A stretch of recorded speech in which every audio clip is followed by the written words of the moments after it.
गो करुणा गो गो करुणा गो करुणा गो करुणा गो करुणा गो करुणा गो करुणा करुणा गो करुणा गो करुणा गो करुणा गो करुणा गो करुणा गो।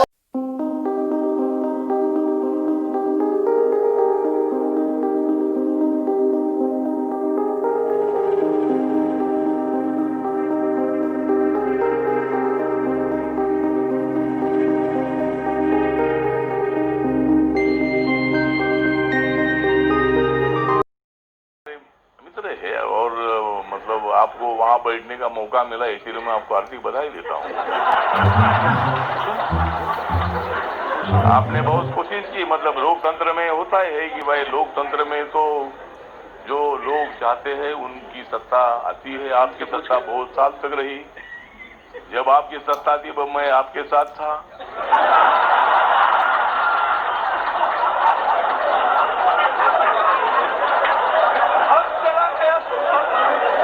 लेकिन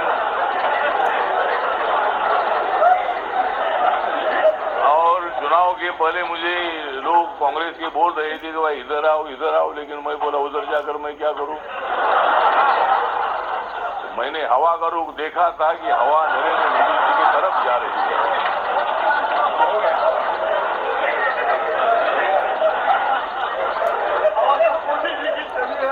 और इसीलिए ठीक है, तो लोकतंत्र में होता है, मतलब आप लोगों ने भी कोशिश की, मोदी साहब ने कोशिश की, हमने भी कोशिश की, को न्याय देने का काम करेगी, सभी राज्यों को न्याय देने का काम करेगी। इसीलिए हमारी सरकार 5 साल तक चलेगी। 5 साल होने के बाद और 5 साल चलेगी और बाद में 5 साल चलती रहेगी। मतलब हम इतना अच्छा काम करते रहेंगे, हम अच्छा काम करते रहेंगे तो हमारी सरकार आती रहेगी। हम अच्छा काम नहीं करेंगे तो तुम आ जाओ, लेकिन हम तुमको जल्दी नहीं आने देंगे। इसलिए यही बात है, मैं सबको हार्दिक बधाई देता हूँ। आपको मैं हार्दिक बधाई देता हूँ। और आप जैसा एक अनुभवी आदमी है, आप ज्यादा हंसते नहीं है, लेकिन मैं आपको हंसाऊंगा। तो एक देश का नाम है रोम, लेकिन लोकसभा के अध्यक्ष बन गए हैं बिरला ओम। लोकसभा का आपको अच्छी तरह चलाना है काम। लोकसभा का आपको अच्छी तरह चलाना है काम। वेल में आने वालों का ब्लैक लिस्ट में डालना है नाम।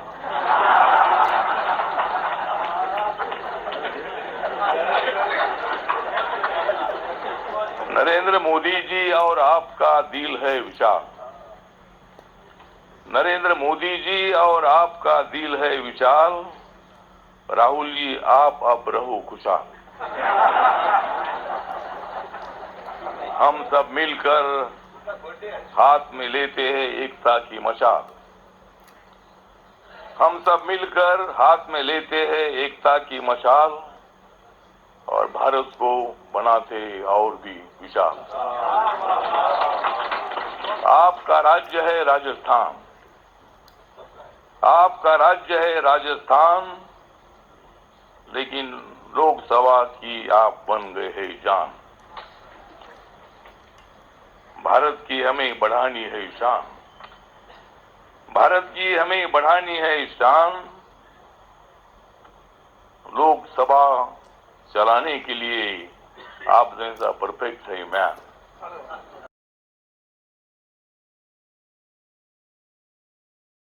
बताया है कि मैं तो तारीफ ज्यादा करता हूं बीजेपी की, नरेंद्र मोदी की। और अगर मैं नरेंद्र मोदी जी की तारीफ नहीं करूंगा तो मंत्री कैसा बनूंगा। और मैं जिस नेता के साथ उनकी तारीफ करना मेरा धर्म है, मेरा कर्तव्य है। जो भूमिका एनडीए की है, जो भूमिका नरेंद्र मोदी जी की है, सबका साथ सबका विकास की भूमिका और सबका विश्वास की भूमिका नरेंद्र मोदी जी की है, तो नरेंद्र मोदी जी के बारे में मुझे अच्छा बोलना ही चाहिए। और बहुत बार कभी कभी राहुल गांधी भी हंसते हैं। मैं बोलता हूं कि देश में आ गई है नरेंद्र मोदी जी की आंधी। देश में आ गई है नरेंद्र मोदी जी की आंधी। फिर कैसे प्रधानमंत्री बनेंगे राहुल गांधी।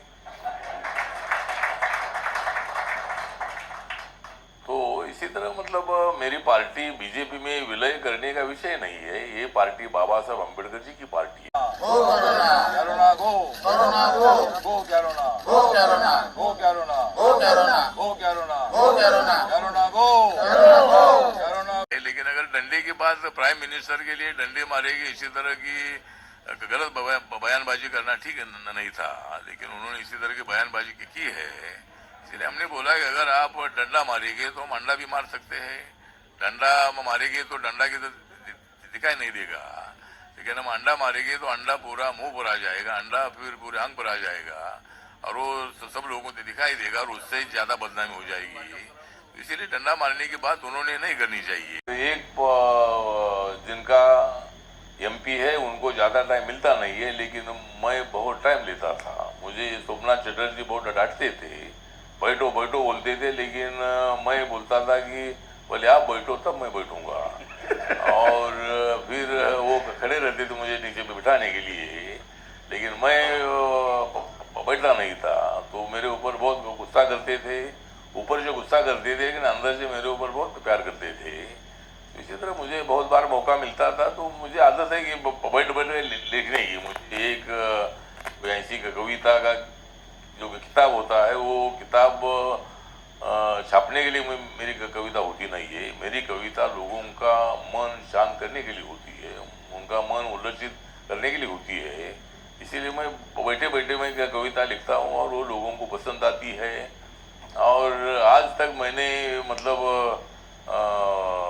बहुत बार मैंने नरेंद्र मोदी जी को हंसाया है। आज तक मैंने बहुत बार नरेंद्र मोदी जी को हंसाया है और राहुल गांधी जी को हंसते हंसते फंसाया है। और इसलिए मुझे लगता है कि तो मेरी आदत है, मैं बोलते रहता हूँ, लोग पसंद करते हैं। अभी आपने जैसे कहा अभी संसद चल रही है, इस संसद में भी हमने देखा आपने कुछ इसी तरीके की बातें की थी और राहुल गांधी और सोनिया गांधी से लेकर स्वयं नरेंद्र मोदी जो हमारे प्रधानमंत्री हैं सभी आपकी बातों पे बहुत हंस रहे थे। तो वो हमारे दर्शक जानना चाहते हैं कि आपने ऐसा क्या कहा था।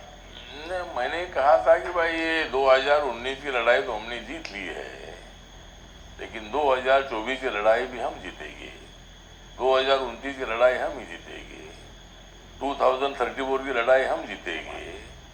और अगर कांग्रेस पार्टी सत्ता में आने की कोशिश करेगी, राहुल गांधी जी आगे आने की कोशिश करेंगे, उनको पीछे करने का काम हम करेंगे। तो मतलब इसी तरह मैंने भूमिका रखी थी, तो लोग हंस रहे थे कि राहुल गांधी भी हंस रही थी, सोनिया गांधी उनको पूछ रही थी ये क्या बोल रहे हैं, तो बोलेगी ये वही बोल रहे हैं जो वो चाहते हैं और हम नहीं चाहते हैं।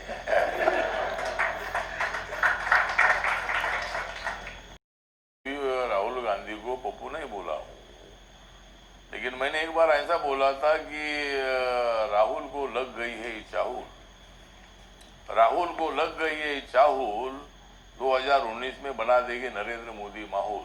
तो मैंने ऐसा उनको बोला था, लेकिन मैं पप्पू कभी नहीं बोला था, लोग बोलते थे, कुछ लोग इसी तरह की टीका टिप्पणी करते थे, लेकिन राहुल जी को ऐसी टीका टिप्पणी करना मुझे पसंद नहीं था। सवाल पूछा था कि अभी राहुल गांधी जी ने क्या करना चाहिए, मैंने बोला उन्होंने शादी करनी चाहिए और शादी करके उन्होंने आनंद से रहना चाहिए। इसका मतलब मैंने उनका अपमान करने की कोशिश नहीं की थी, और उन्होंने पप्पू नहीं, उन्होंने पापा बनना चाहिए ऐसा मैं बोला था। उन्होंने मतलब अपनी ज़िंदगी में कोई एक अच्छा काम करना है, उन पार्टी तो हार जीत होती है, कभी ऐसी हवा में। उसी दिन भी बोला था कि मोदी जी बहुत हंस रहे थे और मैंने बोला था कि मुझे हवा का रुख मालूम होता है और हवा का रुख नरेंद्र मोदी जी की तरफ था, और तब मुझे बोल रहे थे कि आप इधर आ जाओ, आप इधर आ जाओ, कांग्रेस वाले मुझे बोल रहे थे। तो मैं बोला मैं उधर आकर मैं क्या करूं, तुम्हारा भी कुछ नहीं हो रहा है, मेरा ही सत्यानाश हो जाएगा। और इसीलिए मोदी जी हंस रहे थे कि मैं बोला ऐसा नहीं है, आपकी हवा आपकी तरफ आएगी नहीं, यह हवा मोदी जी की तरफ ही रहेगी।